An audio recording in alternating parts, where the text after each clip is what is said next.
Selamat datang kembali dalam penjelajahan kita.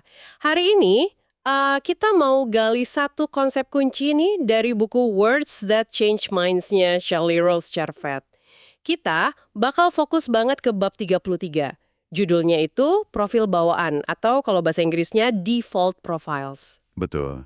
Konsep yang cukup penting ya dalam kerangka LAB profile. Nah, iya. Pernah nggak sih Anda itu ada di situasi harus ngomong sama orang atau kelompok yang, wah baru banget gitu. Kayak nggak tahu mesti mulai dari mana kan? Sering itu.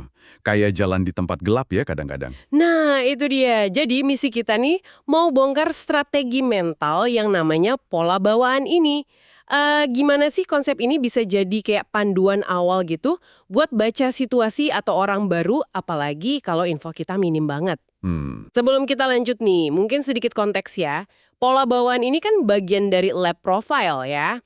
Alat buat ngertiin gimana orang termotivasi, gimana mereka proses info lewat bahasa yang mereka pakai. betul-betul.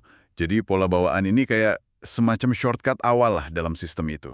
Kedengarannya sih oke ya, shortcut, tapi coba kita bedah lebih dalam deh. Apa sih inti sebenarnya dari pola bawaan ini? Oke, jadi intinya gini, pola bawaan itu semacam asumsi kita. Tapi bukan asumsi ngawur ya, ini asumsi terdidik lah. Asumsi terdidik. Oke. Tentang pola lab profile mana yang kemungkinan besar dipunya seseorang dalam konteks tertentu. Terutama, yaitu tadi pas kita belum punya info spesifik soal orang itu. Jadi kayak tebakan awal yang ada dasarnya gitu ya? Nah, persis. Lebih kayak hipotesis kerja awal. Strategi kita lah berdasarkan observasi umum atau sifat situasinya gimana. Anggap aja ini kayak settingan default kita pas mulai ngobrol, sebelum kita benar-benar tahu pola dia gimana. Hipotesis kerja awal, suka saya istilahnya. Jadi bukan label mati ya, tapi titik start. Nah pertanyaannya, gimana kita bisa sampai ke asumsi-asumsi ini? Buku ini kan kasih contoh ya, pola bawaan yang katanya aman kalau ketemu audiens baru gitu. Iya, ada. Buku ini ngasih saran bagus. Kalau kita hadapin audiens baru atau kelompok yang belum kita kenal sama sekali, ada kombinasi pola bawaan yang seringkali paling aman lah buat asumsi awal. Apa aja tuh kombinasinya? Kombinasinya itu ada 3. Pertama, diasumsikan mereka itu cenderung internal. Internal. Artinya? Artinya, mereka itu cenderung nilai informasi baru pakai standar mereka sendiri dulu. Pakai ukuran mereka, nilai mereka, kerangka berpikir mereka. Nggak langsung nalan gitu aja. Mungkin di kepala mereka langsung mikir, ini orang kredibel nggak sih? Omongannya relevan nggak buat gue? Gitu. Oke, jadi mereka evaluasi sendiri dulu ya. Terus yang kedua? Yang kedua, asumsinya mereka cenderung away from atau menjauh dari. Away from, fokus ke masalah gitu ya. Betul. Pola ini nunjukin kecenderungan buat fokus duluan ke potensi masalah, risiko, kekurangan, atau apa yang bisa salah. Jadi sebelum lihat peluangnya, mereka udah scan dulu nih, ada potensi hambatan apa yang perlu dihindari. Wah, kritis ya berarti. Bisa dibilang gitu. Terus yang ketiga, asumsinya mereka konsisten. Konsisten. Konsisten? Maksudnya gimana tuh? Maksudnya, orang dengan pola ini nggak gampang diyakinkan sekali, terus udah percaya selamanya, nggak gitu. Oh, Kredibilitas, kepercayaan, itu harus dibangun terus, dijaga terus. Tiap interaksi baru, itu kesempatan buat mereka nilai ulang. Mungkin pikirannya, oke, tadi sih masuk akal. Sekarang coba buktiin lagi deh. oke, jadi rangkumannya nih, asumsi aman awal itu orang baru cenderung nilai sendiri, internal, kritis sama masalah, away from, dan butuh diyakinkan terus, konsisten. Kok kedengarannya agak defensif ya? Atau malah pesimis gitu? Haha, iya sih, sekilas kedengaran gitu. Tapi justru disitulah strateginya. Oh iya, gimana tuh? Kok asumsi yang hati-hati ini malah jadi untung buat kita? Nah, justru karena asumsi ini hati-hati, ini malah ngasih kita beberapa keuntungan strategis di awal. Penting nih. Oke, apa aja tuh keuntungannya? Pertama, jelas banget bantu buat persiapan.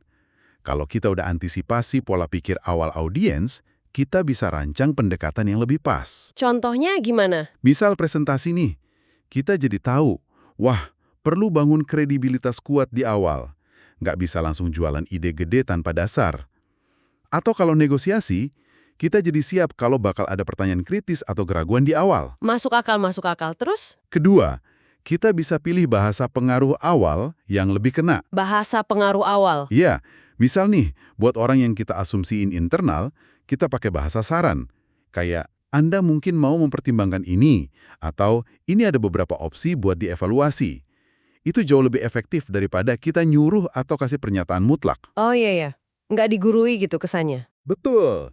Terus buat yang away from, kita akuin aja potensi masalah atau kekhawatiran mereka di awal. Saya paham mungkin ada kendala ya. Atau, mari kita lihat gimana ini bisa atasi potensi masalah X. Itu bisa bikin mereka lebih nyambung duluan.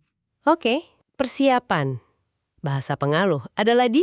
Ada. Yang ketiga, dan ini mungkin paling penting ya, ini bantu kita menghindari kesalahan fatal di awal interaksi. Kesalahan fatal maksudnya? Coba bayangin kalau kita salah asumsi sebaliknya. Kita anggap aja audiens baru itu langsung percaya, eksternal, langsung semangat sama tujuan kita, toward, gampang diyakinkan.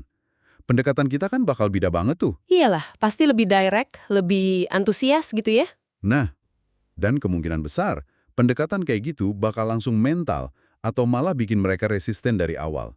Jadi pola bawaan internal, away from, konsisten, ini fungsinya kayak jaring pengaman lah buat komunikasi awal kita.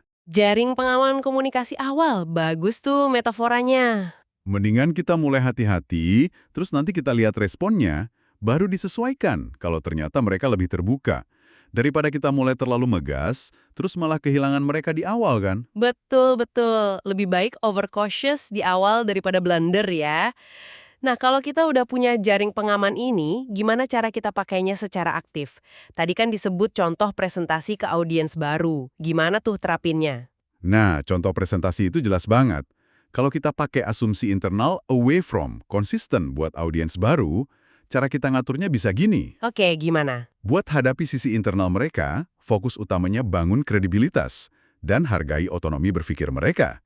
Jadi pakai bahasa saran tadi. Contoh kalimatnya gimana tuh di buku? Ada contohnya. Misal di awal kita bilang, hari ini saya mau sajikan beberapa info dan ide yang mungkin bisa Anda pertimbangkan buat kerjaan Anda. Saya undang Anda buat bandingin sama pengalaman Anda sendiri.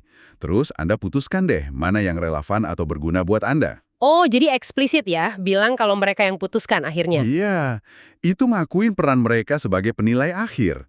Terus, buat hadapi sisi away from mereka, Yang fokus masalah tadi ya? betul.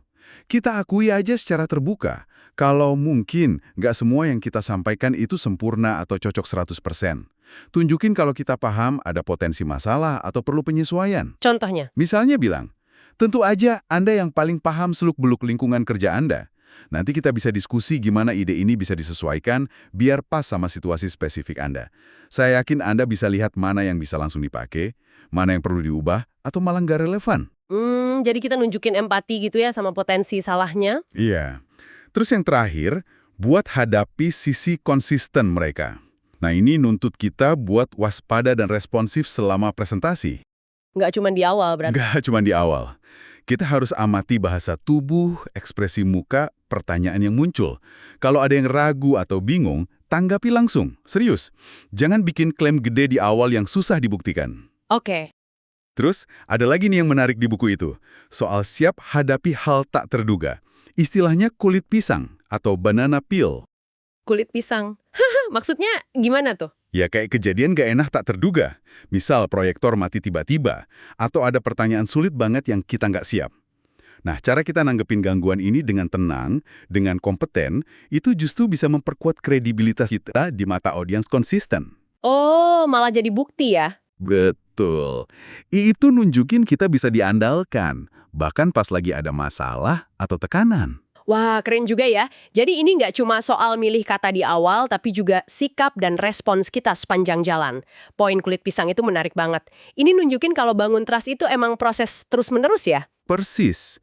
Nah, kalau kita bawa ke konteks lain nih, di luar presentasi formal, misalnya di dunia sales atau konsultan gitu, gimana konsep pola bawaan ini mainnya? Konsepnya bisa banget diterapin, dan sama gunanya kok.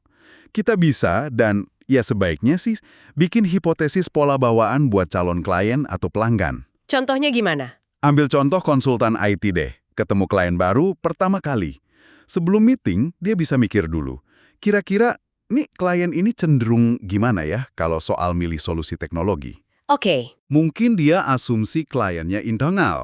Artinya, klien ini pengen ngerasa pinter, pegang kendali, paham opsinya apa aja, terus bikin keputusan akhir sendiri berdasarkan analisisnya. Kalau gitu pendekatannya gimana? Ya, pendekatannya harus lebih edukatif. Sajikan opsi, pro kontra, fasilitasi keputusan klien. Jangan maksa. Oke. Terus kalau asumsi sebaliknya? Atau mungkin dia asumsi kliennya eksternal. Artinya, klien ini ngerasa kurang paham IT. Dia cari ahli yang bisa dipercaya, pengen rekomendasi atau arahan jelas. Nah, kalau asumsinya ini, Pendekatannya beda lagi ya? beda banget. Konsultan bisa lebih direktif. Kasih rekomendasi kuat berdasarkan keahlian dia. Tentu aja ya. Ini cuma asumsi awal kan? Nah, iya. Begitu ngobrol, ya harus aktif dengerin. Amati bahasanya, responsnya. Buat ngetes asumsi tadi, terus disesuaikan lagi pendekatannya. Kliennya banyak nanya, menurut Anda baiknya gimana? Cenderung eksternal, atau malah nanya, coba jelasin bedanya opsi A sama B. Cenderung internal. Wah, beda banget ya pendekatannya cuma gara-gara asumsi awal internal versus eksternal aja. Ini nunjukin penting banget hipotesis awal ini. Buku itu ada contoh lain kan ya, dari industri farmasi, yang nunjukin pola bawaan ini bisa beda jauh tergantung peran orangnya, bahkan di satu perusahaan. Bisa dijelasin lagi? Oh iya, contoh farmasi itu bagus banget. Karena nunjukin pentingnya konteks. Di kasus itu, tim marketing punya dua audiens utama yang beda banget. Siapa aja tuh? Pertama, audiens internal mereka, para sales rep-nya sendiri. Kedua, audiens eksternal, para dokter yang ngeresepin produk mereka. Oke, sales rep sama dokter. Nah, tim marketing yang pintar sadar, pola bawaan dua kelompok ini dalam konteks kerjaan mereka kemungkinan besar beda jauh. Bedanya gimana? Buat para sales rep nih, pas mau launching strategi atau materi baru, tim marketing mungkin asumsi pola bawaannya cenderung eksternal, ke arahan manajemen, ya ngarep panduan lah, proaktif, pengen cepat jalan, fokus ke target dan insentif, toward, dan suka ada pilihan cara capai target, options. Jadi komunikasinya ke mereka harus gimana? Ya harus jelas, memotivasi kasih alatnya, mungkin kasih beberapa pilihan strategi. Beda banget sama ke dokter. Nah, kalau ke dokter gimana asumsinya? Kalau dokter, dalam konteks keputusan medis, wah kemungkinan besar sangat internal. Mereka ngandalin penilaian klinis, pengalaman sendiri. Terus pasti fokus banget hindari risiko buat pasien, away from. Dan butuh bukti ilmiah yang kuat dan konsisten sebelum mau coba obat baru. Wah, jauh banget ya bedanya sama sales rep tadi. Jauh banget. Jadi komunikasi ke dokter itu harus hati-hati banget. Basisnya data, hargai otonomi profesional, mereka jawab semua potensi kekhawatiran. Kalau pakai pendekatan yang sama buat dua kelompok ini, Wah, bisa kacau ya. bisa kacau balau. Makanya penting banget paham konteks, peran, tujuan interaksi, tekanan situasi, pas kita coba bikin pola bawaan yang relevan. Jelas banget perbedaannya. Contoh ini bener-bener ngegasin ya, pola bawaan itu bukan stempel permanen ke orang, tapi hipotesis yang situasional banget, tergantung peran. Ini jadi inget deh, kita sehari-hari kan juga gitu ya, kayak punya mode beda pas ngomong sama atasan, sama teman. Betul, betul. Kita secara intuitif mungkin udah pakai semacam pola bawaan tanpa sadar. Nah, itu dia. Lalu, apa artinya ini semua buat Anda, pendengar kami?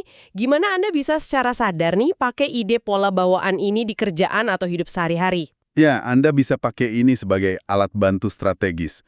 Semacam persiapan mental lah, sebelum masuk ke situasi komunikasi penting yang infonya minim. Contohnya gimana aja? Misalnya, pas mau rapat penting sama orang baru, atau mau mulai negosiasi.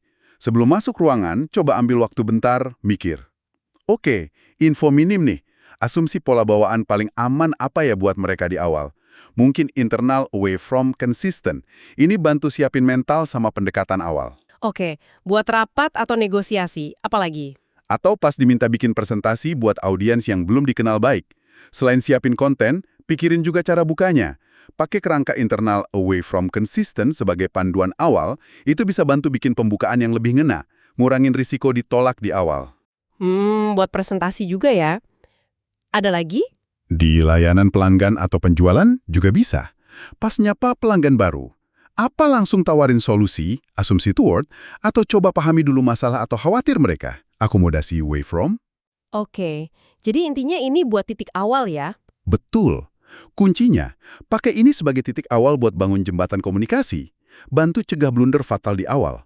Tapi, nah ini penting banget. Jangan pernah terpaku sama asumsi awal Anda. Maksudnya? Begitu interaksi mulai, tugas utama Anda yang mengamati, mendengarkan baik-baik respons verbal non-verbal mereka, dan fleksibel. Siap ubah pendekatan berdasarkan data nyata yang Anda dapat saat itu juga. Pola bawaan itu peta awal, bukan tujuan akhir. Peta awal, bukan tujuan akhir. Oke, dicatat. Jadi kalau kita tarik benang merahnya nih, pola bawaan atau default profiles ini kayak alat bantu strategis yang cerdas ya. Bukan soal ngejudge orang, tapi bikin tebakan terdidik lah soal kemungkinan cara orang mikir dan termotivasi pas kita belum kenal di konteks tertentu. Tepat. Manfaat utamanya ya buat persiapan lebih baik, pilih bahasa pembuka yang lebih pas, dan yang penting, hindari blunder komunikasi di menit-menit awal yang krusial itu. Persis. Dan mungkin ya, sebagai pemikiran penutup nih. Boleh. Ada baiknya kita renungin dikit. Kita semua kan tiap hari interaksi sama dunia pakai asumsi-asumsi tertentu tentang orang lain ya. Seringkali tanpa sadar pula. Iya juga ya. Bahkan tanpa pernah dengar LAB profile atau pola bawaan, kita punya default profiles kita sendiri yang kita terapin. Nah, pertanyaannya, seberapa sering sih asumsi bawaan kita sendiri ini yang mungkin kebentuk dari pengalaman, bias, kebiasaan tanpa sadar, ngebentuk cara kita deketin orang lain, dan akhirnya ngaruh ke hasil interaksi kita? Wah, Mungkin nggak sih, langkah pertama yang paling penting itu bukan sibuk nebak pola orang lain, tapi justru sadar dulu dan mungkin kelola asumsi-asumsi bawaan yang udah ada di kepala kita sendiri. sebuah pertanyaan reflektif yang dalam banget itu buat kita bawa pulang. Sadar asumsi kita sendiri? Jangan-jangan itu kuncinya ya. Oke deh, terima kasih banyak sudah menemani kami dalam penjelajahan pola bawaan dari buku Words That Change Minds ini.